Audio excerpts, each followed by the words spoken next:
Айжанның сөзіне не айтасың? Жалпы Жандостың саған деген көңілін байқап жүрсің ба? Сезімдерін деген сияқты. Енді алдында Даниярдың жарайды байқамадың, енді Жандостың байқауың керек шығар. Жоқ, байқамадым. Болса.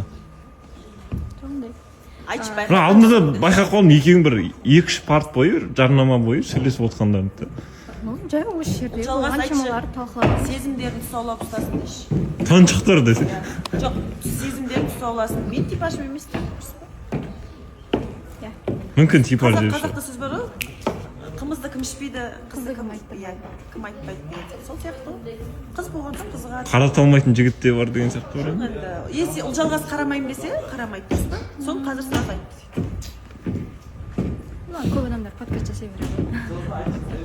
Қырбыз не айтады екен? Қосылам ол Мекеннің сөзімен толыққанды күшті болып екен. Алдындар енді бір сөз салған, стоп қойып тастағанбыз. Қайтадан, жоқ стоп қойып тастағанбыз. Қайтадан келіп бетім ұрып Жандосқа. Шыңыз, сен қалай ойлайсың жалпы? Жандостың Ұлжалғасқа сезімі бар ма? Білмеймін, бар болса бар шығар енді. Ұлжалғас басынан енді Даниярмен ситуация болғанда Ұлжалғасқа айттым ғой, енді типа стоп қоя сал деген сияқты. Қатысушы жігіттер арасында ма?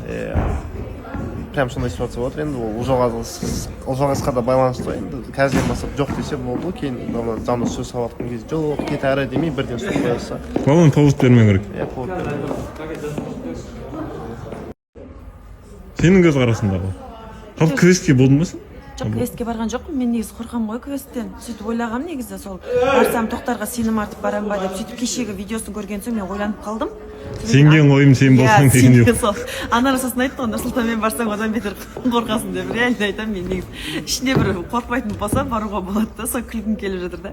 Негізі былай ғой, мен естігем бұған дейін квестке барып, осылай қатысушылар барып, бір-біріне сезім ашылып кеткен деймін ше, сосын жұп болып үйленіп кеткен. Және машинамен шығарып салғандардан да сезімдер ашылды. Енді ол жігіттің машинасы бар, енді сөйтіп бірге бетін етіп жүрген, сезім ашылып кеткен. Бірақ мен бұл жерде ойлаймын, Жандостың Ұлжалғасқа деген сезімі жоқ, просто болады ғой, симпатия.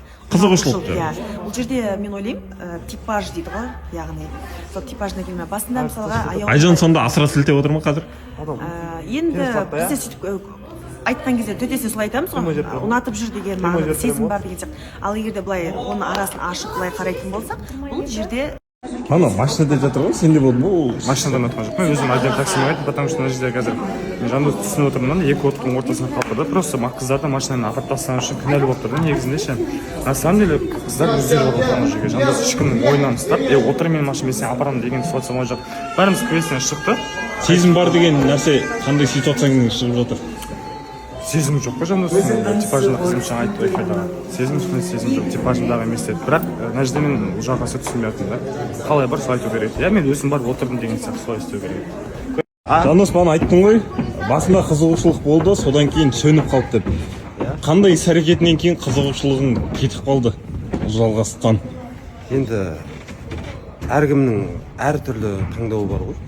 Менің таңдауым басқа, оның таңдауы басқа дегендей, көзқарасымыз басқа дегендей. Сөйлесе келе. Білесің ғой дүниелерді.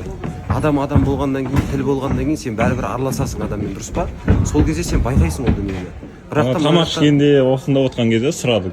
Содан кейін сұлаған кезде ондай сұрақтар болған жоқ, открытый. Кәдімгідей өмір жағдай әшейін бытовой тема ғой.